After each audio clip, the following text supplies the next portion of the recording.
ওমর এত মানুষ, অথচ মৃত্যুর সময় ওমরের হাল শোনো। আখিরাতের ফিকির আমরাও করি, তারাও করেছেন।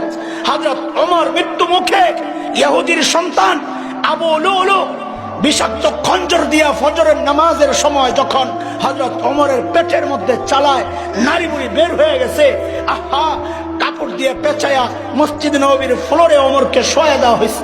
হযরত ওমর বেহুশ, একটু হুশ ফিরছে, একজনের কোলে মাথা, একটু হুশ ফিরছে।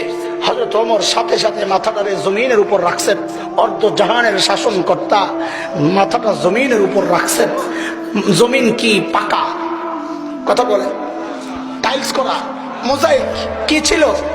মাটি মাটি।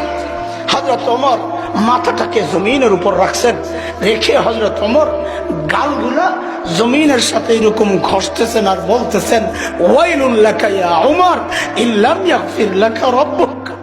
ওমর, তোমার রব যদি তোমাকে ক্ষমা না করে তো তোমার জন্য ভয়ঙ্কর বিপদ অপেক্ষা করছে। ওমরের আখিরাতের এত টেনশন, আর আবু বকরের আখিরাতের টেনশন। হযরত আবু বকর নির্জনে চলে যেতেন দূরে, যায়া চিৎকার করে করে কাঁদতেন আর নিজেকে ধিক্কার দিয়ে দিয়া বলতেন, ইবনে আবি কুহাফা, ও আবু কুহাফার বেটা, তুই মানুষ কেন হইলি? তুই মানুষ কেন হইলি?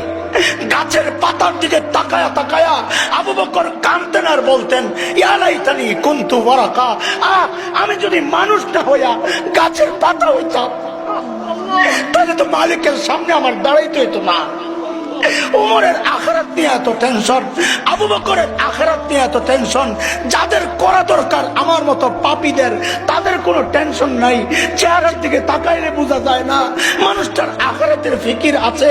কেন রে ভাই, কে তোমাকে গ্যারান্টি দিল যে তোমার মৃত্যুর যন্ত্রণা হবে না?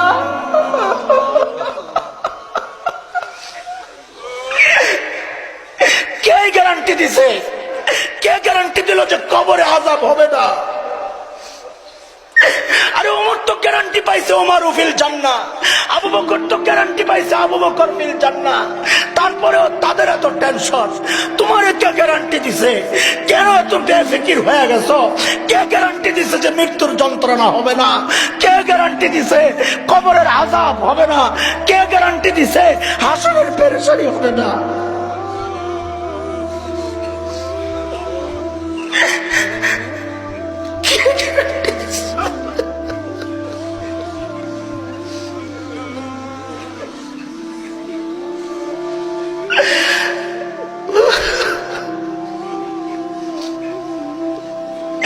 কে গ্যারান্টি দিল রে ভাই যে আমাদের জাহান্নাম থেকে মুক্তি পাওয়া যাবে?